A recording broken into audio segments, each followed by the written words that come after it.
Okay. Good afternoon, everyone. If you haven't met me before, I'm Trinity James, and I want to welcome you now to the 2025 Business Boost Game Plan Workshop with Lindell presenting. So, whether you're a small business owner looking to scale up, if you're looking to streamline your processes, or if you're looking for that hidden revenue in your business and that those quick wins, this session is perfect because it is packed with actionable insights that are going to set you up for success in the year ahead. And if you haven't been involved with Business Station before, this workshop is part of our ongoing commitment to empowering businesses just like yours with the tools and strategies that you need to thrive in the really competitive market that we're seeing right now. So make sure to connect with us on LinkedIn for more updates and stay tuned. I'm going to be sharing a link at the end of this session where you can book a free coaching session to dive even deeper into your business goals and to get some personalized advice and insights straight from Lindell. So I am really excited to introduce Lindell. She's our guest speaker today, and she's an experienced business leader with a really proven track record in helping businesses uncover new revenue streams, refine their unique value propositions, and to really just create those efficient systems for sustainable growth. So, Lindell, it's fantastic to have you here with us. I'm going to hand over to you now. And if you could give us some background and kick us off. Great. Thanks so much, Trinity. Hi, everyone. Welcome to the 2025 or your 2025 Business Game Plan Workshop. I'm excited to be here with you for the next hour, coaching you to get clear on your roadmap for the year ahead.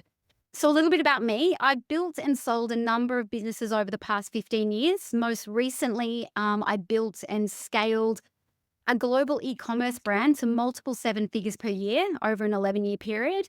We shipped to 135 countries, incorporated in 5 regions, creating and selling a proprietary product to both selling to both the B2C and B2B markets that was actually globally trademarked. So there was a lot of components to this business, which literally started as an idea on my kitchen table before eventually exiting 11 years later in 2022. I personally brokered the sale of that business to a US buyer. And so I've got a good understanding of the entire business life cycle from startup to exit and everything in between, from sales and marketing, product creation, team design, business structure, supplier agreements, customs shipping, logistics, and manufacturing. As there's a lot to a business. And a big part of scaling the brand was managing the costs and knowing the metrics of the business to stay profitable. Since 2018, I've been coaching other business owners and entrepreneurs to build and scale their businesses. So, with that, whether you've already got a plan in place, or whether you just want to dive deeper, or if you're starting from scratch and need a solid strategy for the year ahead, I'm going to give you the tools to do that today. I hope that I can. So, I will be honest, what we're doing today is a bit of a stretch. I'm going to basically cram a full workshop into 1 hour. So I will set expectations. We're going to do as much as we possibly can, obviously, but I want this to be a launching pad for deep work that you'll continue after this session. Okay. So this is a workshop, and I do want to build in some time for you to really think and write. There won't be a lot of time to do that because we do have to keep things moving. But I really want you to make sure that you've got your notebook, you've got whether that's a Google Doc or a physical notebook, make sure you've got something to really map out what this strategy is going to look like for you. And I'm going to share in the chat now a business game plan dashboard that you can follow along to. And you can use this as a kind of framework if you choose, or you can create your own, whatever you like and whatever really works for you.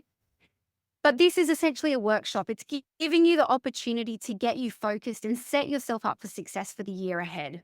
Now, one strategy that I like to share, just a quick tip, that as you're going along and making a lot of notes, either have a dedicated page where you write your action points down, or as you're writing your plan and there's some things that you definitely want to take action on, you can do an A with a circle around it or highlight for an action point. That way it's easier to collate all of your actions at the end of the call. We definitely don't want this to be a strategy call with no implementation afterwards. Okay. All right. So with that, we're going to start with an exercise to really identify, or let you identify, where you are in your business right now. So, as Trinity said, as we move into 2025, things are definitely changing. Market conditions are shifting. And while the fundamentals of business remain the same, providing value, finding gaps, and solving problems, the landscape is changing and quite rapidly. So to adapt, we do need to go deeper in our understanding of our business and what drives our business, and also to really remove complexity. So simplicity is key, and in many ways, simplicity has never been easier. Now, when we're stuck in the weeds of running a business, which happens to all of us, we can really forget to look at that bigger picture. So today's goal is to give you that higher vantage point for how to plan and execute your vision. So we'll be looking at your business from above and also diving into the granular details that really matter the most. Okay, so I want to start by taking you high level to really recognize where your business is currently at and to really think about two things. The first thing is exitability, it to a place where it can run without you.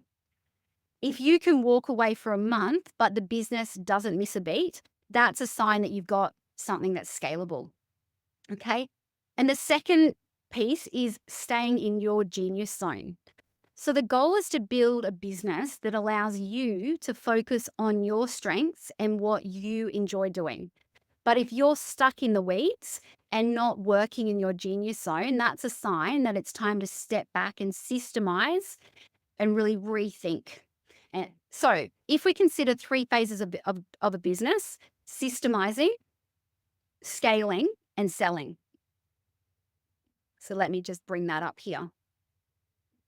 Okay, so systemize, scale, or sale. So, understanding what phase you're in really helps you understand what your next step is. So, I want you to think about what you're doing in your business right now. Are you working in the business in your genius zone? Or are you working too much on low value tasks? Or do you need to start working on the business in more of a strategy capacity? So, in terms of exitability, could you take a month off? So, I want you to rate yourself on a scale of 1 to 10, 1 being absolutely could not leave for a day or a week. 5 being could leave for a week, but would have a lot of work to do when I get back. And 10 being I could leave for a month or more. Now, likewise, could you sell in the next 6 months if you needed to? In terms of exiting, rate yourself on a scale of 1 to 10, 1 being no systems, no team, no profit. 5 being some systems, some team, some profit. And 10 being good systems, good team, good profit. Okay, now this is a really simple way to take the temperature on where you currently are and what you might need to do in terms of strategy and moving forward. Now, this gives you an idea on what to focus on. Now, if you rated yourself less than 4 in either of these areas, then your focus needs to be on systems. If you rated yourself less than 7, your focus needs to be on scaling. If you rated yourself 8 or higher, your focus needs to be on exiting. And that's either your time or for money, a payday. Okay, so this is just a quick exercise to get you thinking about where you currently are and the key areas that you're going to need to focus on. Okay. One more step I'd like to do before we dive into the game plan component of the work. Oh, hi, Lindell. Sorry, we've just lost your audio. Okay, I'm back. You're back. Okay, when did you last hear? Did we lose too much or was it just for a moment? Just for a moment. You're good to keep going. The last thing. Okay, great. So, a big part, as I said, a big part of building your game plan is building your capacity as a business owner. So, your business can only grow as much as you do. So, if you're not growing your mindset, your skills, your knowledge, your understanding, no dashboard or sales or marketing strategy is really going to help because you're going to be limited in what you currently know. As growth feels uncomfortable, just like a rubber band, when there's tension, you're stretching and you're growing, and that's normal. That means that you're moving from your old normal to your new capable version of yourself. So I really want you to think about how and what you're committed to doing in terms of building your capacity as a business owner this year in 2025. So, is it around mindset, staying resourceful, responding instead of reacting, holistic health? What does that look like for you? Is it about learning and development? So, closing gaps in your knowledge? Maybe it's around building more awareness. So, deepening your awareness as a leader around understanding your financial metrics, your numbers, customer behavior, your team, maybe a hiring process, and even marketing trends. So there's a lot that you can unpack around the awareness piece. Or maybe it's about simplifying to build capacity so that you can remove complexities and things that are causing too much stress so that you have more time and energy to do the high value activities. So take a moment and reflect, what do I need to do to work on building capacity as a business leader? Okay, so moving on. Now that you've thought through where you are in your business in terms of what potentially your next steps need to be, how to build capacity as a business owner, let's take a step back and think about your vision and your goals for the next few years. So, following through on the framework, really, maybe you already know this, or maybe you've known it, but you need to adjust now. I want you to really think about, what is your 1 year vision? What's the big win for the end of 2025? Maybe it's a little bit too reductive to make it one thing. Maybe there's a number of things, but if you can bullet point one or three points around what it looks like for you at the end of this year. And then I want you to move on to bullet pointing again. What's your vision for 3 to 5 years? Are you even in business in 3 to 5 years, or are you done by then? Or is there a next step in your existing business? And maybe you've started another business. Maybe your plan is to exit this business and start another business in 3 to 5 years. And again, what's your 10-year vision? What's that ultimate goal for your business in the next decade? Or even just where you want to be as a business owner or an entrepreneur? Now, as I said, you're not going to have enough. There's probably quite a lot that you could unpack here. And a suggestion that I have for business owners is to actually create a vision document that, in really descriptive language, talks about the vision of your company, who you are, who you serve, why you're different, that you can share internally with your team members and your clients, or even just a document that inspires you. But there's a lot that you can obviously unpack. In terms of your target and goals, now that you know your 1 year vision, what are those top big rocks, targets, or goals that you're going to need to hit to achieve that 1 year vision? You bullet point those out now. There's likely an overarching goal, but you could also create one goal for financial, operational, team, product, customers. So essentially, we're taking that big vision and we're starting to pull it down into a tangible target. I like to call it my big rocks. They're the things that I'm working on, my big, hairy, audacious goals. It might be a revenue number. It might be so many new hires. It might be handing over current work to a VA and building out your dream team. Maybe it's a new product or service, improving your customer experience, or it could be exiting your business. Now, I do want to say that it's very common to want to create these kinds of targets and goals using our logical, rational mind, thinking, what should I do? I need to have a business that generates X amount. Or you might be getting messages from people around you about what you feel or what they feel you should be doing with your business. But I really want to encourage you at this planning stage to really tune into your intuition. Some of you, your sixth sense, your heart, your business acumen that's had years looking at a certain market and has the ability to recognize patterns. And even though logically you're thinking perhaps this is what we should be doing, intuitively, you might be sensing or feeling that actually this is what we should be doing.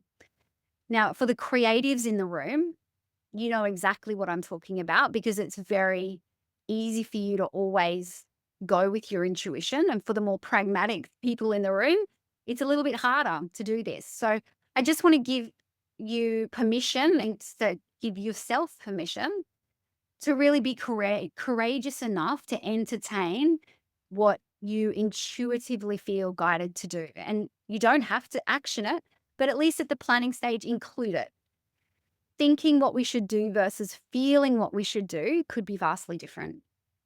Okay, so you've got your 1, 3, and 5 year vision. You've got your 3 or 4 big rocks that you're focusing on this year. Now we're moving on to your USP, your unique selling proposition. This is your business's market dominating position. It's what makes you different from your competition, and it really underpins your entire strategy because it informs everything from your website copy to your pricing strategy to your marketing communications to your sales calls to your entire customer journey and your product and services roadmap. So getting it right can be, and I don't say this lightly, it can be a game changer for your business. And it's vitally important to get this right. And it's your job as a business owner or leader to ensure that you consistently deliver on your USP. So maybe you're thinking, I've already got my USP. We've had it for a long time. We know what we do. But as we've identified and said at the top of the call, the market's constantly changing and evolving. So perhaps you might need to revise your USP to ensure that you're standing out in a noisy market and that it's still relevant. So I want you to think about some questions to really start crafting your USP. So, 3 questions. What need does the world not know it has? What need does the world not know it has? These questions are on the template, so you can follow along there. But this is about seeing gaps in the market and meeting unmet needs. Gaps in the market is a huge opportunity. The second question is about solving frictions. So, how can we make something easier or more enjoyable for customers or our customers? The third question is, what are others in the market getting wrong? And how can we do it differently? You probably look around all the time and think, oh, I don't like the way they're doing that. Or you've used a product or somebody's service and you are perfectly positioned to do it better. Now, one way to get or go really deep on your USP is to do a customer or market survey. It's probably the fastest way to hone in on your USP because the insights that you're going to get are absolutely invaluable. If you write a good survey, and there is a certain way to do it, you're going to hear your ideal customer's language, their pain points, their frustrations, and what they absolutely love. Not only about your product and service, but about their pain points in general. Okay, if you craft a good survey. So from there, you can use that to go deep on every aspect of your business, from your marketing to your sales calls, to writing your ad copy, to, as I said, your product roadmap and finding those gaps in the market. So we told you today that I was going to show you where to find missing revenue. This is a major lever that you can use to improve your top line revenue if you simply communicate your USP effectively. There's some other questions that you could consider on that framework. Do I really know my customer? Do I really know what they want? Do I really know what their problems are? Do I solve their problems better than my competitors? If so, how do we communicate that so it drives growth? When we write our marketing campaigns, do we address our customers' pain point or do we just tell them about our products and services? So you can really drill down and become a true expert on your customer and effectively communicate how you will solve their primary pain point. And if you do that, your market share, your revenue, your profits will automatically increase. So, how do you craft your USP using a formula if you don't have one or you need to revise it? A simple way is to use the formula as we help target market do specific result outcome by your unique method solution. Okay, so that's quite easy. You might take a little bit of fine tuning, but that's an easy way for you to set that up. Now, if you want to go a bit deeper, you can do a slightly more comprehensive approach, which is we help target market achieve specific result by our unique method approach, which is our differentiating factor, which makes us different from our competitor or the alternative. Okay, so the most important part though is that your USP shouldn't be a secret. Your USP should be shared across your entire business, in your marketing, on your website, in your sales calls, communicated to your team so that it's always top of mind about, and you're communicating always why you're different, why you're better. All right. So we're moving now into the execution phase, really focusing on the key focus areas and quick wins. One way to do this succinctly is through a SWOT. Now, everybody knows what a SWOT is. It's not new. You might be thinking, oh, not a SWOT. I haven't used one of those for years. I created one of those when I did a marketing plan ages ago. And although tools like a SWOT often take a backseat to the day-to-day operations of running a business, they're really valuable because they allow you to take a quick snapshot of key areas that can be optimized or improved. So, for example, your strengths reveal the drivers of your revenue. Your weaknesses might emerge as patterns in your customer complaints. Your opportunities point to potential areas for growth or new products and services. And your threats highlight risk, like having one large customer that's making up most of your revenue, or rising costs, poor cash flow, declining market share, or a potential downturn. But using your SWOT to create and identify and then implement quick strategies allows you to quickly see what you need to focus on. So it is not just about identifying, but then taking it one step further to actually create an action plan out of it. Okay, so that's what you'll also see on the template.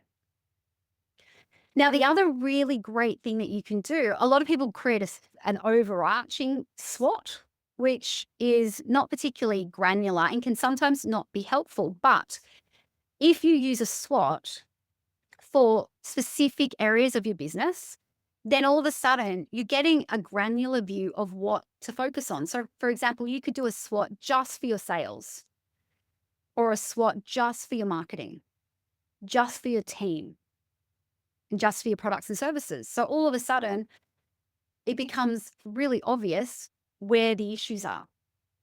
Okay, so just take a moment now to bullet point again what your strengths are, but don't just stop there. Think about how you can expand on those to grow your business. So it's not enough just to say, oh, we're good at this, we're good at this, we're good at this. Okay, great. What does that mean we could leverage those into? So what's the next step? Going deeper. Same with weaknesses.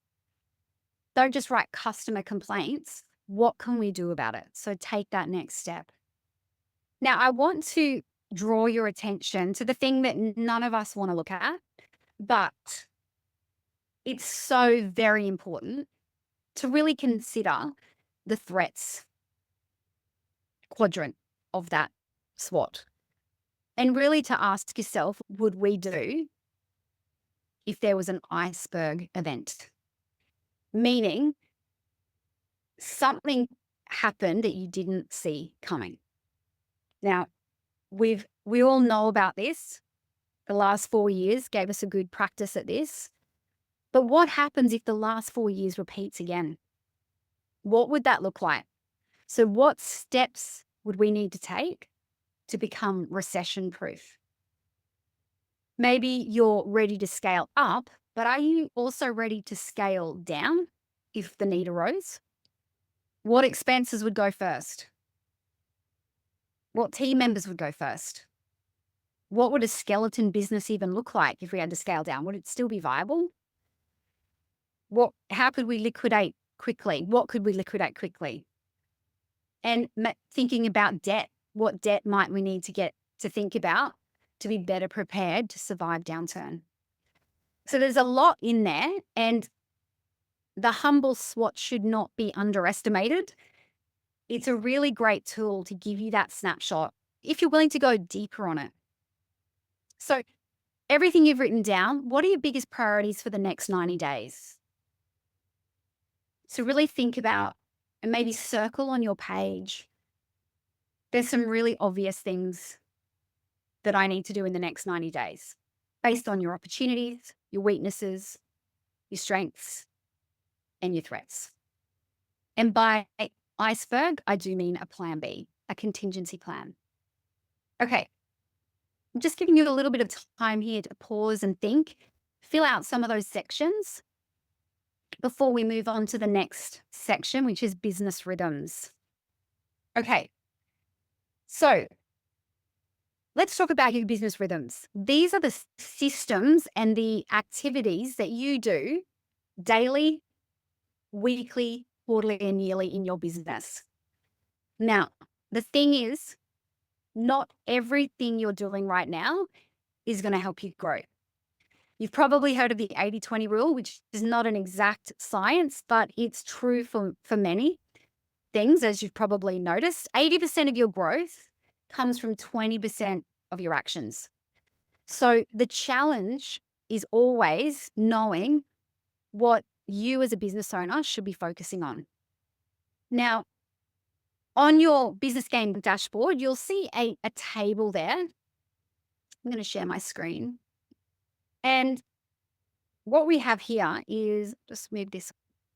So what you're going to be doing here is really thinking about what are the high value activities that we currently do in the business. Actually, it's all activities because we're going to rate them. Okay. So it's all activities, but you need to differentiate between high value and low value. Low value doesn't mean that they have no value. It just means that they're not income producing activities. Okay.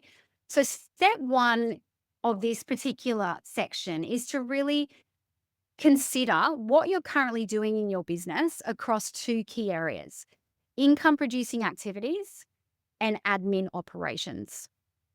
So you can map this table out similar to what you can see here, where your activities would go in on the daily income producing activities, frequency. The next column is frequency.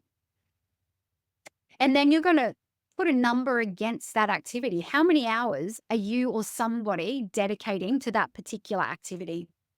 And then the fourth column is my particular way of prioritizing what to do with these activities. So you can really call these whatever you like, but the labels that I like to give them is, so you would basically, against these activities, you're going to write either a dominate, which means things that you're amazing at. This is your genius zone, and things that maybe only you can do at this point, or that you really like doing, and that you're going to dominate that particular activity. The second label is delegate, which is tasks that you might be doing, but you could pass off to someone else. Or maybe it's even currently it's in-house, but maybe you want to delegate it out to an agency. So it could be delegating something out so that it can free up time to do higher value work.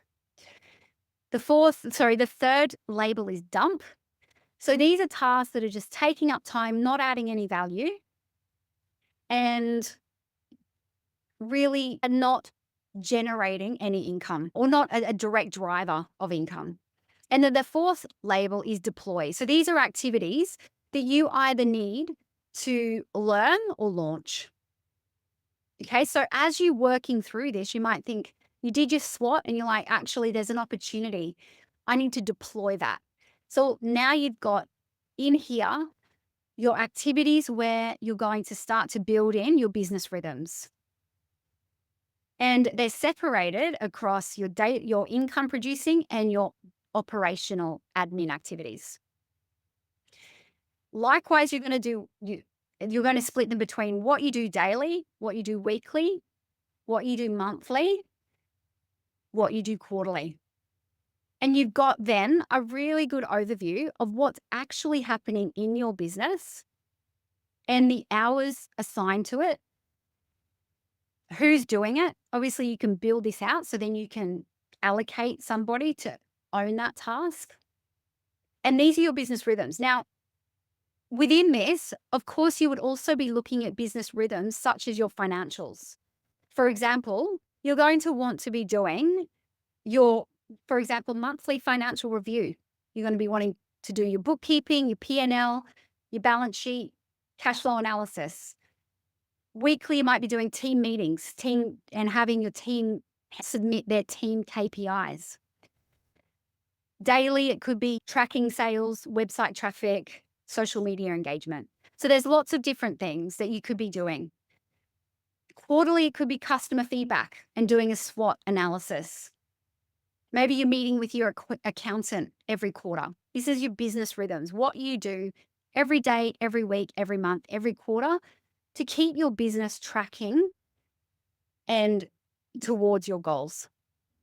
Now, I like the alliteration on the dominate, delegate, dump, and deploy. I like that because I can easily do that in my mind. I don't actually need a list, a written list, but you can call that whatever you like. It's just a little system that I like to use to be able to quickly label activities and whether they're high or low value, or whether I'm doing them or somebody else. So take a moment to map out your current activities in these columns. What are you spending your time on? If you've got a team, think about which tasks you could delegate to them to free up your time. Maybe your team are doing low value tasks that just need to be dumped. And it can also guide you on your next hire and how many hours you are needed. So in a very quick snapshot, you're starting to see how important business rhythms are, what takes up your time and what the priorities are. Now, for bigger businesses, this could be a bit more complicated and take a bit more time, but you should be able to document every activity in your business.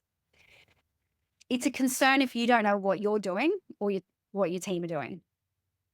For smaller businesses, it's a lot easier.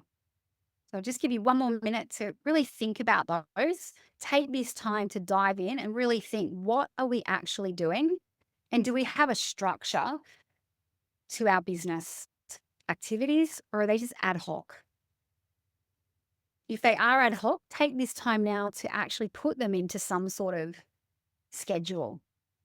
So I see that some people have just joined. I just really gave an overview of business rhythms. So thinking about what you are doing daily, weekly, monthly, and quarterly in your business across two areas: income producing activities and admin and operations. These are things that you're currently doing or that you should be doing. How many hours they're taking, and then labeling them with dominate, meaning you're doing it, you're dominating that because it's in your genius zone. Delegating it out to either team members or externally to an agency. Dumping it because it's low value, or deploying it because it's something you need to launch in your business, a new product, a new service, maybe some AI automation. Just give you one more minute to map that out. If you've got time, there's just jump back up to the top and really flesh out and use this time to build out your vision, your goals. There's a lot in here.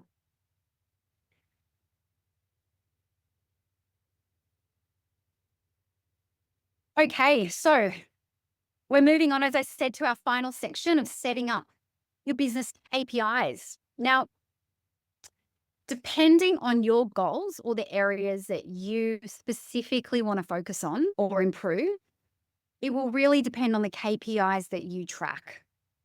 Now, this is more of an advanced strategy. It might sound difficult for some of you, that aren't used to tracking this kind of information or data, but it can actually be quite simple.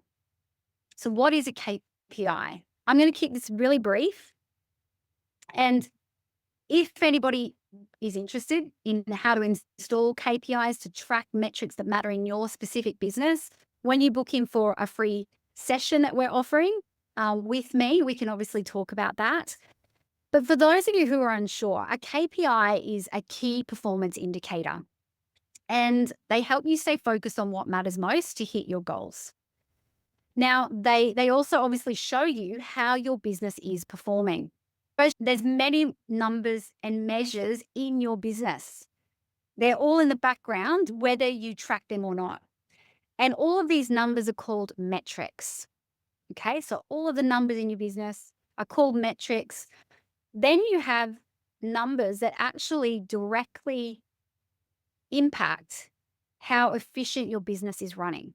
Okay, these are things like profit, conversion rates, and these are called performance indicators. So that's the next level up. And then finally, you have the targets, goals, and objectives of your business. And these are the critically important numbers that determine whether or not you're going to hit your targets. And these are your KPIs, key performance indicators. And these are the ones that should be tracked consistently if you want to know the health of your business and if you want to improve. So, the reason it's important to track anything at all is simply this: what you measure, you can manage, and what you manage, you can improve. So, if your goal is to improve your business and you have an overview on your business's health, or you need to have an overview on your business's health, tracking at least 2 to 3 KPIs is going to really help you. And these KPIs will help you know what levers to pull to achieve your specific goal. Okay, so that's what we're always doing. We're just pulling levers, but we won't know what levers to pull if we don't have these KPIs in place. So to start by to create a KPI, you need to start by identifying your business objective. So we did that at the top of the call. We really thought about, where do you want to be at the end of the year across lots of different areas. It could be a revenue goal, it could be a customer satisfaction target. There's obviously lots of objectives. So it's really about, what is your priority? Are you aiming for growth? Are you aiming for growth and revenue, or are you aiming for improved efficiency, so profitability? Are you aiming for customer satisfaction, retention, or is it something else? So just take a minute now. What are you actually going for here? What is it is a priority? Because there's lots of KPIs you can track, but we really only want to be looking at maybe 1, 2, or 3 to keep it very simple in the beginning. And then once you've got a handle on those, you can start to build more out. So here's a few questions to help you understand what you should be tracking. What do we currently track? Maybe it's nothing. Maybe it's like we just need to start tracking something. Or maybe it's like we're really sophisticated with our tracking and we've already got it all set up. There's obviously a big variance on every business. What would you like to track to get better insights or improve performance? Are we currently giving our team KPIs to improve performance? Or are all the KPIs falling to you? What would a team KPI look like? How could we roll out a KPI across the entire team? Or maybe you need to give yourself some KPIs so that you can actually generate something to really go for in your business. Now, I can't tell you in a group situation like this exactly what KPIs you should be tracking, because every business is different and they vary greatly. What I can give you is an idea of some important KPIs that most businesses should be tracking. And then from there, you can decide whether that makes sense for your business or not. So there's 3 universal KPIs that every business should monitor, because they provide a really good overview of your business's health and the performance. So they are revenue growth. Number 1, revenue growth. Second one is customer acquisition cost. How much does it cost you to acquire a new customer? And the third one is customer lifetime value. So revenue growth, customer acquisition cost, and customer lifetime value. Now, why these matter is because these three KPIs work in tandem to give you a clear picture of your business's financial health. So your revenue growth shows if your business is on track. Your customer acquisition costs ensures that your sales efforts are efficient. And your customer lifetime value tells you how valuable your customers are. And when scaling, it helps you maintain healthy margins. So, together, these three offer a holistic view of your business performance. Now, for service based businesses, you're going to track different KPIs. Okay. So, generally, service based businesses have a much higher labor cost. So, you're going to want to focus on things like labor utilization rate. So, this is maximizing the potential of each worker and reducing non billable hours and inefficiencies. So, that's labor utilization rate. The second one is labor cost as a percentage of revenue. So, this helps you maintain healthy margins and ensures that labor doesn't consume too much of your income. And the third one is revenue per employee. So, this one allows you to track the effectiveness of your team in generating revenue.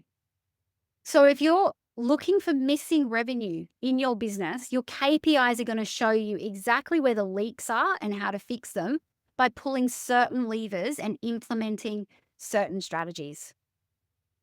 Now, once you've got your KPIs, you've defined your objective, you've decided on your 2 or 3 KPIs, you're going to need some kind of system to track this because you're going to need a monitoring system. And this is where you might, so visual data is going to come in handy, whether that's charts, dashboards, or spreadsheets, but you're going to need that clear visual progress tracker that helps you stay focused and accountable. Okay, so hopefully that gives you some ideas on what KPIs you're committed to tracking this year. Now, I can see it at the top of the hour is coming quickly. We've covered a lot today. So to wrap things up, remember today is really just the beginning for your game plan. This is a fluid document, and my suggestion is to make Sundays throughout 2025 your strategy day. Don't set and forget this game plan. Make Sundays your strategy day where you spend an hour in the morning or the afternoon really thinking, or maybe it could be 2 hours if you can fit it in, really thinking and strategizing and planning for your week ahead. It's going to give you that peace of mind that you're actually across your business and that you're set up for the week ahead. So you've got a template, you've got tools to create your business plan. I've shared resources to help you get clear on your business rhythms, KPIs, and growth strategies. And as I said, if you spend just 1 hour every month working on this, you would be doing so well. If you could work weekly on this, your business would completely transform.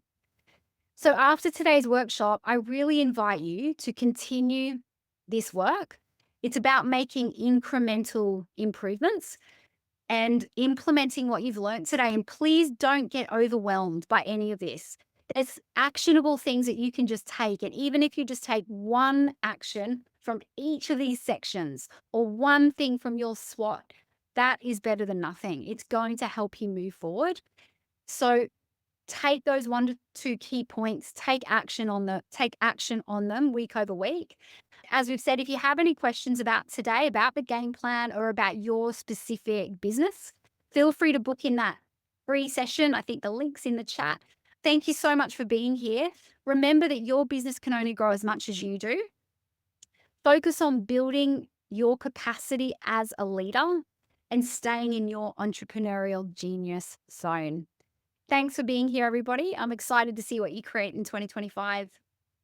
Beautiful. Thank you so much, Lindell. That was an incredible session. I just loved the insight that you provided there. And that resource is fantastic. Everyone, if you haven't got a copy of that resource, don't worry. It will be in the follow up email that we're sending out. And all you need to do to be able to type into that is to just duplicate a copy into your Notion account. And then you'll have that template to be able to use. Notion, if you haven't used it before, it's an app that you can create a free account on and you'll be able to duplicate Lindell's fantastic template straight into that. So, Lindell, again, thank you so much. And everyone, thank you for being with us today and being such a wonderful audience for us. As we wrap up, I really do encourage you to take action straight away. And what you can do is to book in with Lindell using that link and get that first session with her. Get your questions answered. I'm sure that you do have some questions on that amazing resource that she sent through. And just start working on your game plan and look at those areas where you can unlock that new revenue and make sure that your business is really set up to thrive in 2025. So thank you again to Lindell for sharing your expertise. Watch out for that follow-up email where we send you through the recording and all of the resources. And we look forward to seeing you at our next event very soon. All right. Thank you, Thanks, everybody. Bye. And bye for now. Thank Bye. you.